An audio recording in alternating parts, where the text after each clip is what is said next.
दिल्ली के रोहिणी इलाके में सुनाई दी धमाके की आवाज से आरपीएफ स्कूल की दीवार के पास दिखा धुएं का गुब्बार। जोरदार धमाका। विस्फोट के बाद जांच एजेंसियां मौके पर पहुंच चुकी हैं। दिल्ली पुलिस की anti terror unit, special cell की कई टीमें मौके पर मौजूद। धमाके से टूटे कार के शीशे।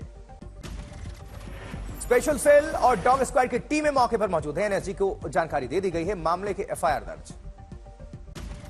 धौलपुर में स्लीपर कोच बस ने टेम्पो को टक्कर मारी। हादसे में 8 बच्चों समेत 11 लोगों की जान गई।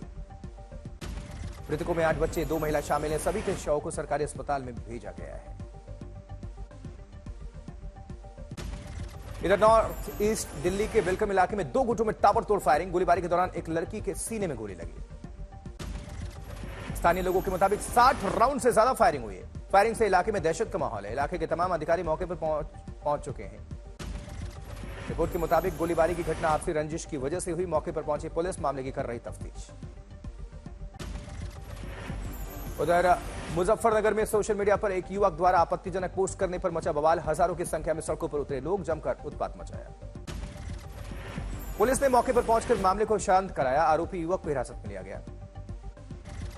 नाबालिग छात्रा के अपहरण की कोशिश मामले में आरोपी और पुलिस के बीच मुठभेड़ की खबर है। आरोपी ने स्कूल जाती छात्रा को जबरन बाइक पर बिठाया था।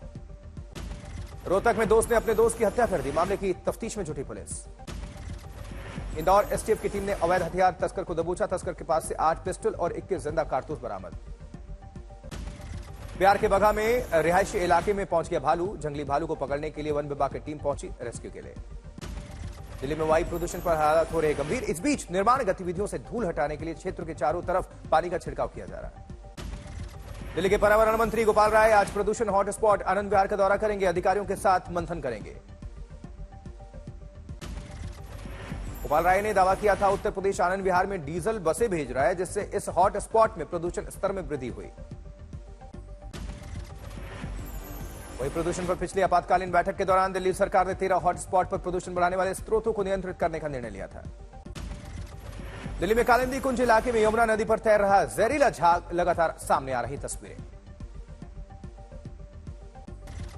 उधर जम्मू कश्मीर को पूर्ण राज्य का दर्जा दिलाने के लिए उमर अब्दुल्ला ने उठाया पहला कदम। एलजी मनोज सिन्हा ने दी मंजूरी। केंद्र से अनुमति का इंतजार।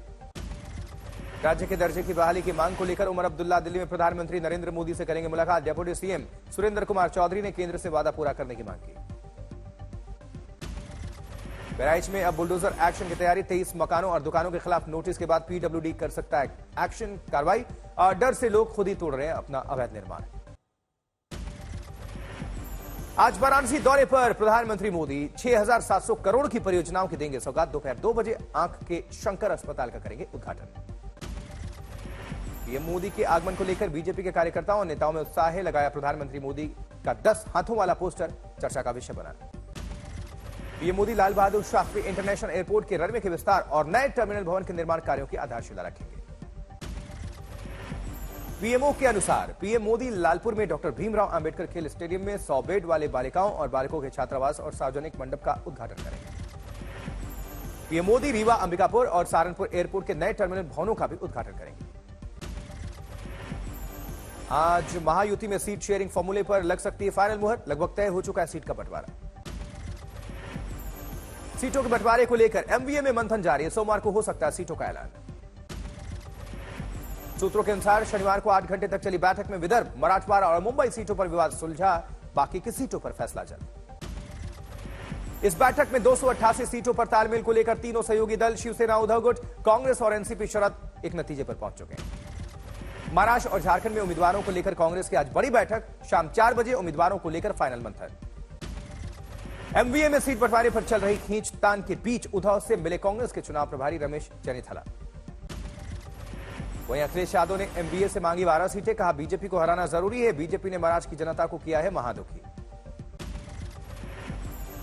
समाजवादी पार्टी ने 12 सीटें मांगी हैं। 2 विधायक हमारे हैं।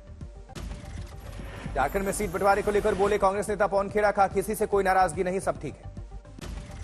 पूर्व सीएम चंपाई सोरेन राहुल गांधी के आदिवासियों के मुद्दे पर दिए गए बयान पर पलटवार करते हुए उन्होंने कहा कांग्रेस पार्टी ने झारखंड के आंदोलन को कुचला था। झारखंड चुनाव में बीजेपी की पहली लिस्ट में 66 उम्मीदवारों के नाम शामिल हैं। धनबाद से चुनावी मैदान में उतरेंगे बाबूलाल मरांडी। पूर्व सीएम चंपाई सरायकेला से उम्मीदवार हैं। मधुकोड़ा अर्जुन मुंडा की पत्नियों को भी टिकट दिया है बीजेपी ने। चंपाई सोरेन के बेटे बाबूलाल सोरेन को घाटशिला से टिकट, चाईबासा से गीता बालमुचु को टिकट। वहीं बीजेपी के टिकट से जामताड़ा से सीता सोरेन लड़ेंगी चुनाव, झारिया से रागनी सिंह को मिला टिकट।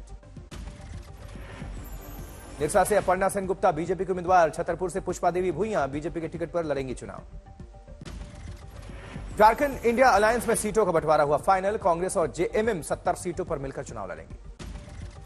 झारखंड में सीट बंटवारा फाइनल होने के बाद बीजेपी पर बरसे राहुल, रांची की रैली में कहा हर सरकारी संस्थाओं पर सरकार का कब्जा है।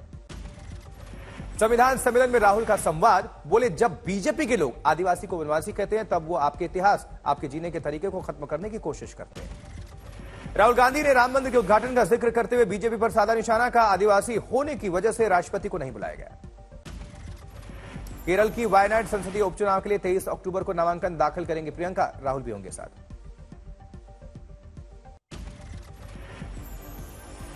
जम्मू कश्मीर के श्रीनगर में अंतर्राष्ट्रीय कश्मीर मैराथन 2024 का आयोजित, उमर अब्दुल्ला ने दिखाई हरी झंडी। कश्मीर मैराथन में पहली बार 20 देशों के 2000 से अधिक एथलीट्स ने कश्मीर मैराथन में भाग लिया। जम्मू कश्मीर के मुख्यमंत्री उमर अब्दुल्ला अभिनेता सुनील शेट्टी के साथ अंतर्राष्ट्रीय कश्मीर मैराथन में शामिल हुए। वहीं ओडिशा के बानापुर में चिल्का झील में 59 प्रजातियों के प्रवासी पक्षियों का आगमन शुरू, नए नए प्रजाति से दिखेंगे पक्षी। जम्मू कश्मीर के उधमपुर में आयोजित हुई grand passing out parade, STC BSF के 312 नए रंग रूटों का स्वागत। जबकि मध्य प्रदेश के बैतूल में तेज हवाओं के साथ बारिश, तूफानी हवा में उड़ गई स्कूल की छत, एक शिक्षक समेत 5 बच्चे घायल बताए जा रहे हैं। तमिलनाडु के मदुरई में देर रात हुई भारी बारिश, सड़कों पर रेंगती नजर आई गाड़ियां। मध्य प्रदेश के खरगोन में भारी बारिश से किसानों का नुकसान, मंडी में हजारों क्विंटल मक्का पानी में डूब गया। गुजरात में अगले 2 दिनों तक भारी बारिश का अलर्ट है, सौराष्ट्र और दक्षिणी गुजरात में देखने को मिल सकता है ज्यादा असर। पटना में बाईपास थाने के पास एक कार में अचानक आग लग गई, कार सवार युवकों ने कूदकर बचाई जान। रूस के राष्ट्रपति व्लादिमीर पुतिन ने की प्रधानमंत्री मोदी की तारीफ, कहा पीएम मोदी हर बार रूस यूक्रेन संघर्ष का मुद्दा उठाते रहे, इसके लिए आभार। इस साल प्रधानमंत्री मोदी की दूसरी रूस यात्रा है, इससे पहले पीएम मोदी रूस के राष्ट्रपति से मुलाकात के लिए मॉस्को में गए। उत्तरी कश्मीर के उरी सेक्टर में नियंत्रण रेखा के पास घुसपैठ की कोशिश नाकाम, सेना ने एक आतंकवादी को मार गिराया है। छत्तीसगढ़ के नारायणपुर में नक्सलियों के आईईडी ब्लास्ट में आईटीबीपी के 2 जवान शहीद हो गए। नक्सल गश्त सर्च अभियान से वापस आ रही थी टीम, उस पर हमला हुआ। रायपुर में आईईडी विस्फोट में मारे गए 2 जवानों का पुष्पांजलि समारोह, मुख्यमंत्री विष्णुदेव साय करेंगे पुष्पांजलि अर्पित। ब्यूरो ऑफ सिविल एविएशन ने हॉक्स कॉल्स को लेकर एयरलाइंस कंपनी के सीईओज के साथ बैठक की, एयरलाइंस को एसओपी पालन करने का निर्देश।